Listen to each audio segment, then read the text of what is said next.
28ஆம் தேதி கேப்டனுடைய 2ஆம் குரு பூஜை நடக்க இருக்கிறது.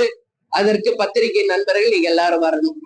அது மட்டும் இல்ல, ஜனவரி 9 கடலூர்ல நடக்கின்ற மாநாடு, அந்த மாநாட்டிலையும் நீங்கள் அனைவரும் வந்து கலந்துக்கணும் தலைமை கழகம் சார்பா அழைக்கிறோம். இப்பவே எல்லாருக்கும் அந்த பத்திரிகைகளை, அந்த இன்விடேஷனை, குரு பூஜைக்கான அழைப்பை ஒவ்வொரு சேனலும் ஒவ்வொரு மீடியாவையும் சேர்ந்து எங்கள் நிர்வாகிகள் நேரடியாக சென்று பத்திரிகைகளை கொடுத்துக்கிட்டு இருக்காங்க. இன்றைக்கு நீங்க எல்லாம் சொல்றீங்க அதிமுக வெளியிட்டுச்சுன்னு. நான் இப்ப சொல்றேன் உங்களுக்கு, இன்னைக்கு அண்ணன் எடப்பாடியார் கிட்ட எங்க தலைமை கழகத்திலிருந்து ஒரு குழு சென்று நேரடியாக இன்விடேஷனை வழங்க இருக்கிறோம். முதலமைச்சர் அண்ணன் ஸ்டாலினிடமும் அதற்கான டைம் கேட்டிருக்கோம்.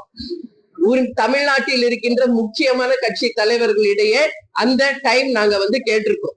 அந்தந்த டைம் கிடைச்ச உடனே தலைமை கழகத்தின் சார்பாக சென்று இந்த இன்விடேஷன்ஸ அவங்க கையில நேரடியாக ஒப்படைக்க இருக்கிறோம். அது போல இன்றைக்கு அண்ணன் எடப்பாடியாரை தலைமை கழகத்தின் சார்பாக போய் சந்திச்சு இன்விடேஷன் தரோம்.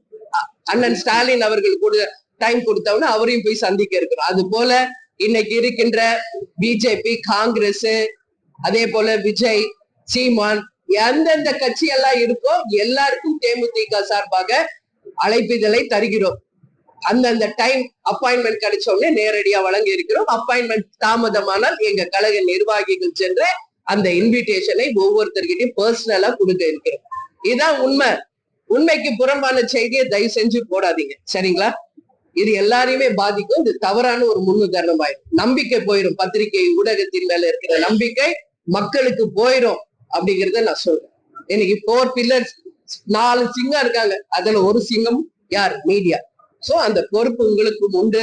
ஜனநாயக கடமை ஆற்றுங்கள், உண்மை செய்தியை வெளியிடுங்கள் என்று கேட்டுக்கொள்கிறேன். எல்லாரும் வந்திருக்கீங்க, எல்லாரும் சாப்பிட்டு போங்க. குரு பூஜைக்கு வாங்க, மாநாடுக்கு வாங்க. அனைவருக்கும் கிறிஸ்துமஸ் வாழ்த்துக்கள், ஹாப்பி நியூ இயர் வாழ்த்துக்களையும் இந்த நேரத்தில் தெரிவித்துக் கொள்கிறேன். நன்றி, வணக்கம்.